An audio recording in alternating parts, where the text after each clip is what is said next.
pertanyaan pelik yang selama ini sering kita bahas, dan nggak tahu ini penting atau enggak sih ya, tapi pertanyaan ini sering dibahas di Indonesia dari zaman dulu sampai zaman digital ini ya.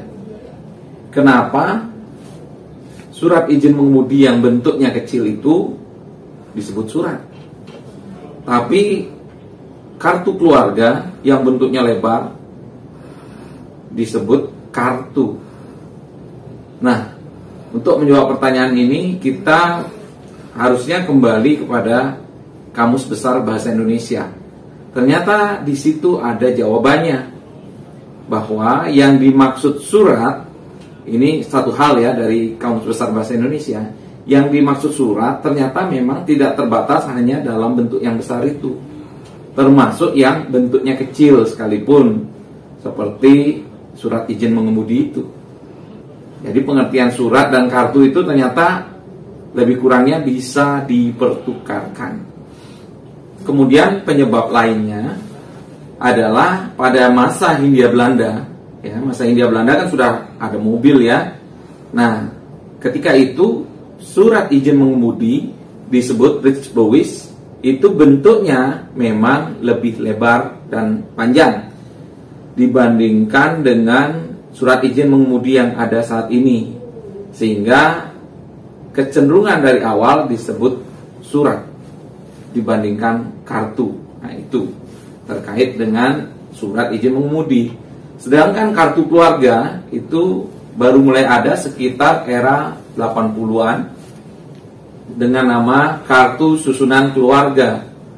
Nah, sejak awal dia memang diberikan nama kartu susunan keluarga. Sebetulnya kartu keluarga ini adalah salah satu bentuk warisan dari Jepang, sistem yang diwariskan oleh Jepang.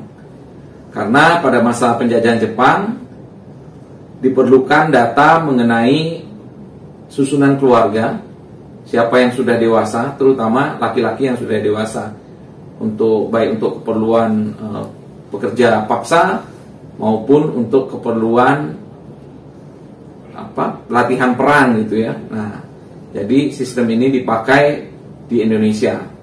Tapi memang dari awal dia disebut kartu keluarga, karena ternyata memang kartu dan surat itu adalah sesuatu yang bisa dipertukarkan.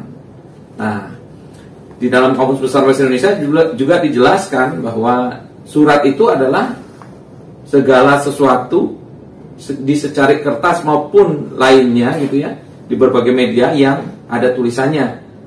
Walaupun kalau itu tulisan di batu, tentu namanya bukan surat ya, karena kita sudah menyebutnya spesifik, namanya prasasti.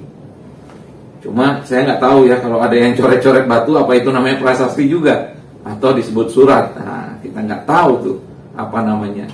Kemudian kalau dia ditulis di sebatang kayu yang bentuknya tipis, kemudian ditancapkan di tanah, itu namanya nisan, bukan surat juga itu ya. Nah, saya nggak tahu, tapi di Kamus Besar Bahasa Indonesia itu tertulis bahwa di secarik kertas ataupun lainnya yang berisi tulisan itu, pada prinsipnya itulah surat gitu ya.